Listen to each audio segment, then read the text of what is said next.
வா, அதென்னவனில் தேவன் உலகத்தாருடைய பாவங்களை எண்ணாமல் கிறிஸ்துவுக்குள் அவர்களை தமக்கு ஒப்புரவாக்குதலின் உபதேசத்தை எங்களிடத்தில்.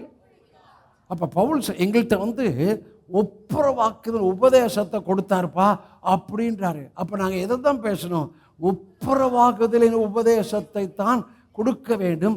ஒப்புரவாக்குதல் என்றால் ரெண்டு பேரை ஒன்றாய் சேர்ப்பது. இவன் இங்கிட்டு திரும்பிட்டு இருக்கிறான், அவன் அங்கிட்டு திரும்பிட்டு இருக்கிறான்.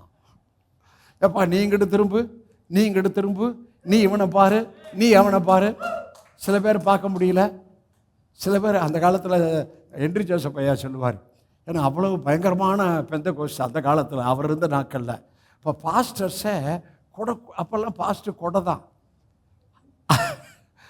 அது அந்த காலம். பாஸ்டர் கொடை பிடிச்சிட்டு போகிறப்ப ஒரு பாஸ்டர் எதிர்த்தாப்பில் வருவாராம். அவர் கொடையில் வர்ற பாஸ்டர் பார்த்தோன்னா இவர் கொடையை வச்சு முகத்தை மூடிக்கு வரான். அவர் தூரத்தில் பார்த்தோன்னா அவர் கொடையை வச்சு முகத்தை மூடிக்கு வரான். ரெண்டு பேரும் பார்க்கவே மாட்டாங்களாம். இது இல்லை, ரெண்டு பேரும் பார்க்கணும். அதான் ஒப்புரவாக்குதல். ரெண்டு பேர் கோணிட்டு இருக்கிறவங்கள ரெண்டு பேரை ஒன்னாக்கணும். அதான் ஒப்புரவாக்குதல்.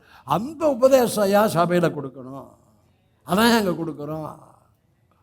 இயேசு மலைப்பிரசங்கத்தில் சொன்னார், நீ காணிக்கை எடுத்துட்டு வரும்போது, பலிபீடத்தில் காணிக்கை கொண்டு வரும்போது உன் சகோதரனிடத்தில் குறை உண்டென்று நினைவு கூறுவாயானால் முதல்ல காணிக்கை அப்படியே வச்சிரு. முதல்ல போய் அவன்கிட்ட ஒப்புரவாகு, பின்பு உன் காணிக்கையை. அப்போ இயேசுவே அன்னைக்கு ஒப்புரவாகுதல பேசிட்டாரு. இயேசுவின் ரத்தத்துக்குள்ள பிதா உங்களை என்ன ஒப்புரவாக்கிட்டாரு.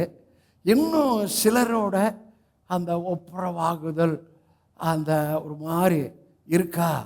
இன்னைக்கு கர்த்தர் உங்களோட பேசுகிறார்.